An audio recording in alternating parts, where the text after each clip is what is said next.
పండగలే. High power ఉల్లాసం, high power ఉత్సాహం, high power ఆరోగ్యం, హై పవర్ ఆనందం. గుంటూరు వారి XXL మరియు హై పవర్ హార్స్ దేశవాళీ మినపగుళ్ళు. బంధాలు అనుబంధాలు మరింత దృఢంగా, మరింత బలంగా.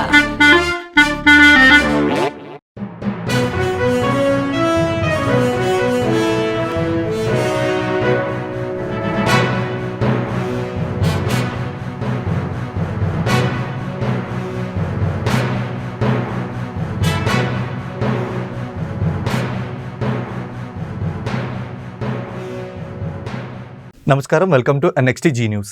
ఈనాటి వార్తలు. ఆంధ్రప్రదేశ్ రాష్ట్ర ప్రజలకు దేవుడు మంచి భవిష్యత్తు ఇవ్వాలని కోరుకుంటున్నట్లు ముఖ్యమంత్రి చంద్రబాబు నాయుడు తెలిపారు. ప్రపంచంలోనే భారతదేశం అగ్రస్థానంలో ఉండాలని ప్రధాని నరేంద్ర మోడీ, డిప్యూటీ సీఎం పవన్ కళ్యాణ్ తాను ఆకాంక్షిస్తున్నట్లు చెప్పారు. భారత్ అగ్రస్థానంలో ఉంటే వారందరినీ లీడ్ చేసే శక్తి తెలుగు ప్రజలకు ఇవ్వాలని ఉగాది సందర్భంగా దేవుణ్ణి ప్రార్థిస్తున్నట్లు ముఖ్యమంత్రి చెప్పుకొచ్చారు. విజయవాడ తుమ్మలపల్లి కళాక్షేత్రంలో ఉగాది పురస్కారాలను ప్రధాన వేడుకల్లో ఆయన పాల్గొన్నారు. చైనాలో సెల్ ఫోన్లు పెరుగుతున్నాయి, ఎక్కడ పోయినా కూడా సెల్ ఫోన్లు వాడుతున్నారు. మన దేశం టెక్నాలజీలు వెనుకబడిపోతున్నామని చెప్పి మాట్లాడితే సెల్ ఫోన్ తిండి పెడుతుందని మాట్లాడారు. ఈరోజు నేను గర్వంగా చెప్పగలుగుతున్నా, సెల్ ఫోన్ లేకపోతే ఎవ్వరూ కదిలే పరిస్థితులు లేవు.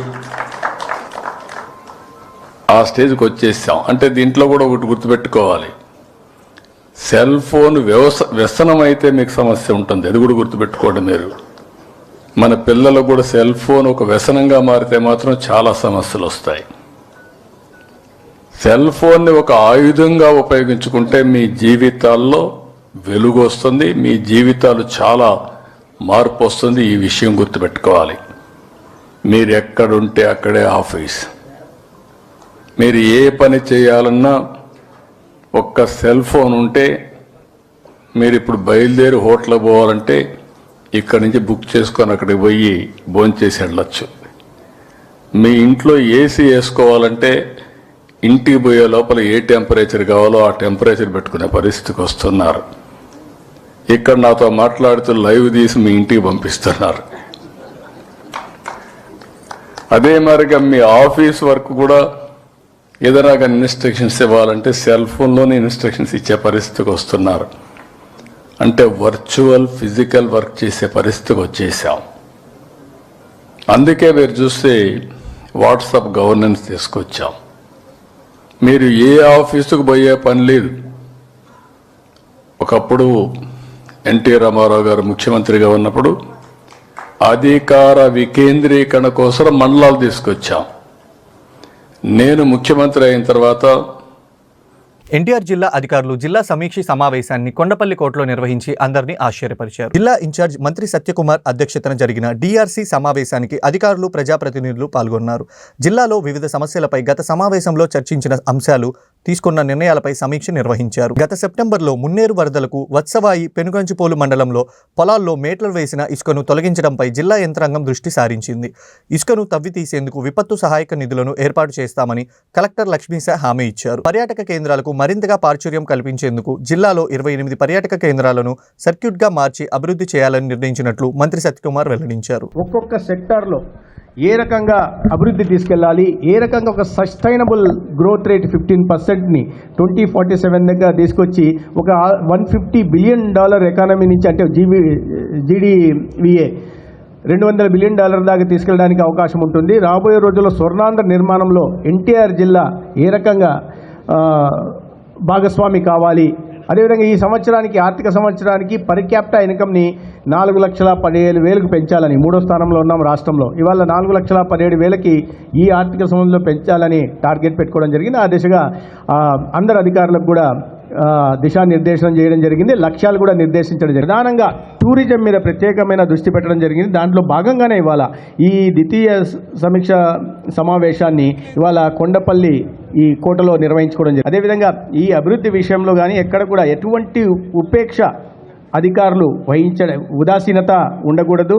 ఒకవేళ ఏదైనా అధికారి ఉదాసీనతతో వారు చేయాల్సిన బాధ్యతలకు న్యాయం చేయకపోతే ప్రభుత్వం కూడా అటువంటి వారిని ఉపేక్షించి ఏపీలో సంచలనంగా మారిన పాస్టర్ ప్రవీణ్ కేసులో దర్యాప్తు ముమ్మరం చేశారు పోలీసులు.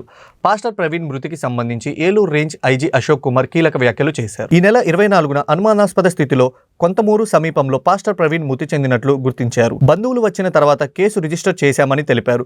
మృతిపై అనుమానాలు వ్యక్తం కావడంతో పూర్తి స్థాయిలో ఇన్వెస్టిగేషన్ చేశామని వెల్లడించారు. ఈస్ట్ గోదావరి ఎస్పీ ఆధ్వర్యంలో స్పెషల్ ఇన్వెస్టిగేషన్ టీం ఏర్పాటు చేశామన్నారు. నేరుగా ఈ కేసుని సీఎం చంద్రబాబు మానిటర్ చేశారని, జిల్లా ఎస్పీతో మాట్లాడి వివరాలు తెలుసుకుంటున్నారని, ఎప్పటికప్పుడు ఫాలోఅప్ చేశారని ఐజీ చెప్పారు. టెక్నికల్ ఎవిడెన్స్ మొత్తం కూడా CC cameras, cell phone analysis చేస్తున్నాం. అంతేకాకుండా ట్రాన్స్పోర్ట్ ఆఫీసర్స్ కూడా ఈ వెహికల్స్ని కూడా వారు ఎగ్జామిన్ చేశారు. మీరు సీసీటీవీలో చూస్తుంటే కొన్ని కార్స్ కూడా అక్కడ వారి మోటార్ సైకిల్తో పాటు పాస్ అవుతున్నాయి. అదేదైనా కొలిజన్ అవుతే మోటార్ సైకిల్కి ఏదైనా ఒక కార్ వచ్చి గుద్దితే అక్కడ డెంట్ మార్క్స్ ఏమైనా పడ్డాయా, తర్వాత ఏదైనా పెయింట్స్ ఎక్స్చేంజ్ అయిందా, అది కూడా వారు రిపోర్ట్ ఇచ్చారు. సో ఈ విధంగా డీటెయిల్ అనాలిసిస్ చాలా ట్రాన్స్పరెంట్గా దీంట్లో కేసులో ఇన్వెస్టిగేట్ చేస్తున్నారు. ఇంకా మీ దగ్గర ఏదైనా ఎవిడెన్స్ కానీ సమాచారం ఉంటే మాకు ఏ టైంలోనే ఇవ్వచ్చు. తెలుసు ఆయన రాజమండ్రి వస్తారని. అపార్ట్ ఫ్రమ్ దిస్ వైఫ్కి తెలుసు. సో ఈ ముగ్గురిని కూడా మనము అడిగితే వీరు ముగ్గురు తెలుసు. మిగిలిన వారు రామ్మోహన్ ఫస్ట్ క్రైమ్ సీన్కి వచ్చిన ఆయన కానీ వారెవరికి కూడా ఈయన రాజమండ్రి వస్తున్నట్టు తెలియదు. నెక్స్ట్ ఫ్యామిలీ మెంబర్స్ అందరినీ కూడా వారిని క్లియర్గా అక్కడ మా టీం ఉంది, వారిని 1-2 సార్లు ఎగ్జామిన్ చేస్తున్నాం. సో వారెవరు కూడా అనుమానం ఏమైనా ఉందంటే ఇంతవరకు కూడా వ్యక్తం చేయలేదు. పోస్ట్ మార్టం అప్పుడు షర్ట్ తీసామండి, తీసిన దాన్ని ఇప్పుడు మనము ఫింగర్ ప్రింట్స్ చూశారు. So as far as now there is no foot print. దీన్ని ఫర్దర్ గా ఇంకా ఎక్స్పర్టైజ్ కోసం ఫోరెన్సిక్ వరకు కూడా పంపిస్తున్నాం. వివేక హత్య కేసు నిందితులకు శిక్ష పడే సమయం ఆసన్నమైందని జమ్మలమడుగు ఎమ్మెల్యే బీజేపీ నేత ఆదినారాయణ రెడ్డి అన్నారు.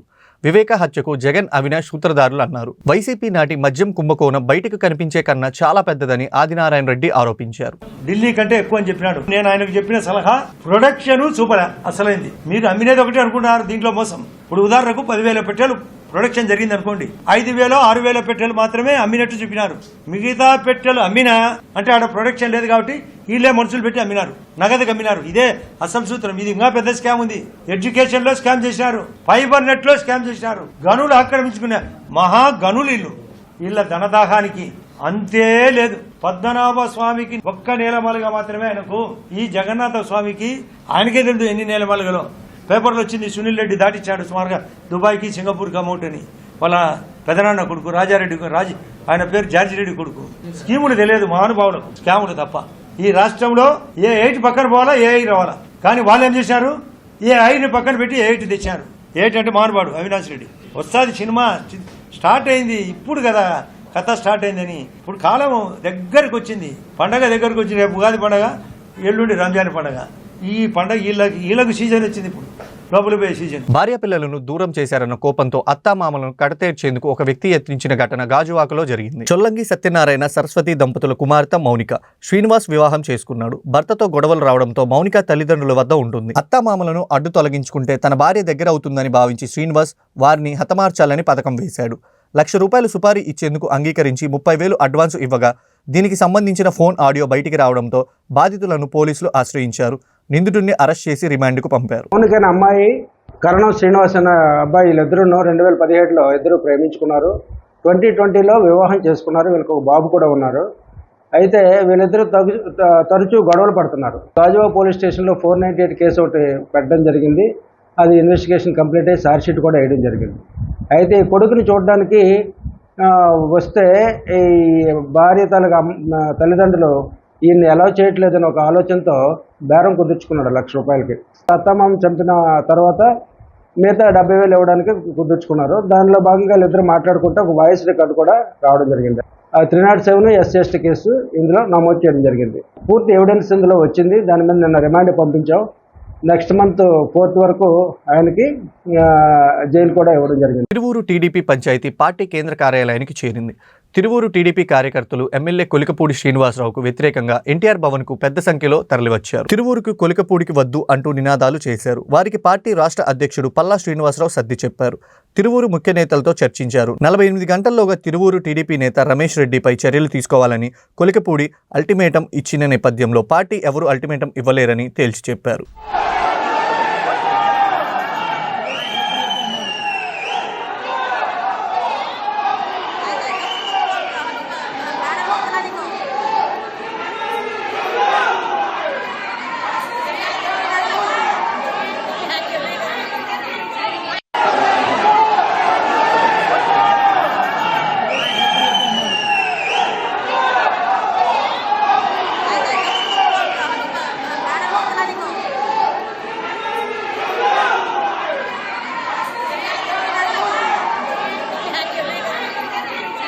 తిరువూరు నియోజకవర్గానికి సంబంధించి మరి సీనియర్ లీడర్షిప్ కార్యకర్తలందరూ కూడా భారీ సంఖ్యలో రావడం జరిగింది. వారందరూ కూడా ఎమ్మెల్యే గారి యొక్క పనితీరు పైన, ముఖ్యంగా కార్యకర్తలతో వారు ప్రవర్తిస్తున్నటువంటి తీరు పట్ల చాలా అసంతృప్తిని చెంది ఇక్కడికి కంప్లైంట్ చేయడానికి రావడం జరిగింది. అందరు నాయకుల యొక్క అభిప్రాయం తీసుకున్నాం. అయితే ఎక్కువగా చెప్పేది ఏంటంటే పార్టీ నాయకులను కలుపుకోలేకపోతున్నాడు కనుక మాకెవరినైనా ఇన్ఛార్జ్ కింద వేయండి అనేది ఎక్కువ మంది అభిప్రాయపడుతున్నారు. కొంతమంది కమిటీ వేయండి అంటున్నారు. ఇలాగా రకరకాలుగా సీనియర్ నాయకులందరూ కూడా వారి అభిప్రాయాలు చెప్పడం జరిగింది. అయితే ఈ అభిప్రాయాలన్నీ కూడా మా జాతీయ అధ్యక్షులైనటువంటి శ్రీ నారా చంద్రబాబు నాయుడు గారి దృష్టికి తీసుకెళ్తాం. ఏదైతే మా పార్టీ నియమావళి ఉందో మా హైకమాండ్ దృష్టికి తీసుకువెళ్ళి అక్కడ నిర్ణయాలు తీసుకునే విధంగా చేసి దీనికి ఒక పరిష్కార మార్గం చూపించే విధంగా మేము కృషి చేస్తామని చెప్పేసి ఈ సందర్భంగా అందరికీ తెలియజేయడం జరిగింది. ఏ నాయకుడైనా సరే పార్టీ నాయకత్వాన్ని కలుపుకొని ముందుకు వెళ్ళాలి. ఎందుకంటే అధికారం తేడం కోసం అహర్నిశలు ప్రతి కార్యకర్త కష్టపడతారు. మా విజయం వెనకాల ఖచ్చితంగా తెలుగుదేశం పార్టీ కార్యకర్త యొక్క శ్రమ ఉంది. కార్యకర్తల పార్టీగా మాకు గుర్తింపు ఉంది కనుక కార్యకర్త యొక్క మనోభావాలను తీసుకుని ముందుకు వెళ్ళడం మా కనీస బాధ్యత. అందుకని ఈరోజు ఇంతమంది వచ్చారు కనుక వాళ్ళందరితో కూడా మాట్లాడి మేము వాళ్ళ అభిప్రాయాలు తీసుకుని వెళ్తున్నాం. ఎవరైతే గెలిచినటువంటి నాయకత్వం అందరికీ తెలియజేసేది పార్టీ అంటే కార్యకర్తను కలుపుకొని ముందుకు వెళ్లాల్సినటువంటి అవసరం ఉంది. మన ఎలక్షన్ కోసం వాళ్ళు వినియోగించి ఎలక్షన్ అయిపోయిన తర్వాత వాళ్ళు విడిచిపెడదామంటే అది మంచి పద్ధతి కాదు. ఎలక్షన్ ముందు ఏ విధంగా అయితే మనం వారికి అందుబాటులో వాళ్ళ యొక్క సేవలు వినియోగించుకున్నాము, ఈరోజు ప్రభుత్వం పెట్టేటువంటి సంక్షేమ పథకాలు కూడా అందేటట్టు వాళ్ళు వినియోగించుకోవాలి. తెలుగువారి ఆత్మగౌరవం కోసం స్థాపించిన తెలుగుదేశం పార్టీ స్ఫూర్తిని అందరూ కొనసాగించాలని టీడీపీ పోలిట్ బ్యూరో సభ్యులు అశోక్ గజపతిరాజు అన్నారు. విజయనగరంలో జరిగిన 43వ ఆవిర్భావ వేడుకల్లో పాల్గొన్నారు. కార్యక్రమంలో పార్లమెంట్ టీడీపీ అధ్యక్షులు కిమిడి నాగార్జున, ఎంపీ కలిశెట్టి అప్పలనాయుడు, ఎమ్మెల్యే అదితి విజయలక్ష్మి, గజపతిరాజు సహా పార్టీ శ్రేణులు పాల్గొన్నారు. టీడీపీ వ్యవస్థాపక అధ్యక్షులు ఎన్టీఆర్తో తనకున్న అనుబంధాన్ని అశోక గజపతి గుర్తు చేసుకుంటూ భావోద్వేగానికి గురయ్యారు. తెలుగు ప్రజలంతా ఒక్కటిగా ఉండి టీడీపీని బలోపేతం చేసుకోవాలని అశోక గజపతిరాజు సూచించారు.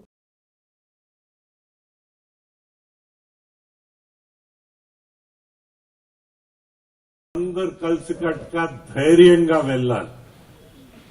ధైర్యంగా వెళ్తేనే అన్నగారు అనుకున్న అన్ని విషయాలు మనం అమలు చేయడానికి అవకాశం ఉంటుంది.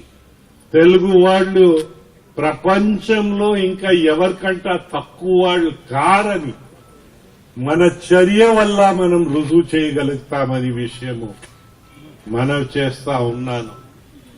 ప్రజల పక్షాన్ని మనం నిలబెట్టాలి. నిలబడితే ప్రజలకి పనికొస్తాం, భవిష్యత్కి పనికొస్తాము. అనుకున్న లక్ష్యాల్ని వెనుక ముందు సాధించగలుగుతాం. విద్యా వైద్యం తప్ప ప్రభుత్వాలు మరేది ఉచితంగా ఇవ్వరాదని మాజీ మంత్రి ఉపరాష్ట్రపతి వెంకయ్యనాయుడు అభిప్రాయపడ్డారు. ఒకే దేశం ఒకే ఎన్నిక ప్రాముఖ్యత, సవాళ్లు, ప్రభావంపై విజయవాడలో నిర్వహించిన సదస్సుకు వెంకయ్య ముఖ్య అతిథిగా హాజరయ్యారు. అప్పులు తీర్చే మార్గాలు చూపకపోతే కొత్త అప్పులు ఇవ్వమని పరిస్థితి రావాలని వెంకయ్య వ్యాఖ్యానించారు. పార్టీలను ఆ పార్టీ ఈ పార్టీని మాట్లాడు, మేము ఫ్రీగా ఇస్తున్నాం, సొంతంగా జోబిలో నుంచి ఇస్తున్నట్టుగా వాళ్ళ ఫోటోలు వేసుకొని పెట్టారు. ఇప్పుడు ఏమైంది? అప్పులు ఫ్రీగా రావు కదా. అప్పులు కూడా మొదట్లో బాగా ఇచ్చేవాళ్ళు కట్టగలదని. ఇప్పుడు కట్టలేరని తెలుసుకున్న తర్వాత ప్రభుత్వాలు ఏం చేసే కొత్తగా ప్రభుత్వానికి అప్పు ఇవ్వరు కాబట్టి ఆర్టీసీకి అప్పు, వాళ్ళ పేరుతో కూడా అప్పులు తీసుకోరు. అవన్నీ కూడా అయిపోయిన తర్వాత మరి అప్పు దొరకకపోతే ఏం చేయాలా? అదేమంటే కేంద్రం అప్పు తెచ్చుకోవచ్చు, రాష్ట్రం మాత్రం అప్పు తెచ్చుకోకూడదని కొంతమంది మాట్లాడుతున్నారు. FRBM యాక్ట్ అని ఒకటి ఉంది. రాబోయే రోజుల్లో నీ రాష్ట్ర ఆర్థిక పరిస్థితి ఏంది, నీ వనరులు ఏంది, నీ ఆదాయం ఏంది, ఎలా నువ్వు తీసుకున్న అప్పును మళ్ళా తిరిగి కట్టగలవు అనే విధంగా రుజువుపరచందే కానీ అప్పు ఇవ్వకుండా ఉండే పరిస్థితి తేవాలనేది నా వ్యక్తిగతమైన ఉద్దేశం. చేస్తేనే, లేకపోతే అడ్డు ఆపు లేకుండా ఇలా లెఫ్ట్ అండ్ రైట్ దొరికిన దగ్గరంతా అప్పు తీసుకొని దివాళా తీస్తే తర్వాత వచ్చిన ప్రభుత్వాలు ఏం చేయాలా? ఇప్పుడు ఇక్కడ చూడండి, ఆంధ్రప్రదేశ్ ప్రభుత్వం ఇవాళ ప్రతిదానికి పరిస్థితి కేంద్రానికి తిరిగిపోయి వాళ్ళు నిధులు ఇస్తే కానీ జరగని పరిస్థితి వచ్చింది. ఎందుకు? శక్తిని మించి, తాహత్తుని మించి అప్పు చేసి. ఇది కేవలం ఆంధ్రగా నిన్న నేను విన్నాను, రేవంత్ రెడ్డి గారు టీవీలో చెప్తూ ఉన్నాడు మొన్న, రేపు 1వ తారీఖుకే జీతాలు ఇస్తామని గ్యారంటీ లేదు, దయచేసి ఉద్యోగస్తులు సహకరించాలా, 1వ తారీఖు జీతాలు ఇగిపోయినా ఆందోళన చేయొద్దని ఆయన అప్పీలు. అంటే ఆ కామెంటేటర్ అడిగాడు, ఆ టీవీ కామెంటేటర్, సార్ ఎందుకు ఇటు మాడుతున్నారు, డబ్బులు లేవండి నేను. మరి లేదనే విషయం మీకు తెలుసు కదా, ముందు ఎట చెప్పారంటే అధికారంలో రాకముందు కుర్చీలో కూర్చోని ముందు తెలవలేదయ్యా విషయాలు. కుర్చీలో కూర్చున్న తర్వాత ఇప్పుడు తెలిసినవన్నీ అర్థమైనవి. అందుకని ఈ మాట చెప్తాను. ఈ వార్తలు ఇంతటితో సమాప్తం. తిరిగి మరో బులెటిన్లో మళ్ళీ కలుద్దాం. నమస్కారం.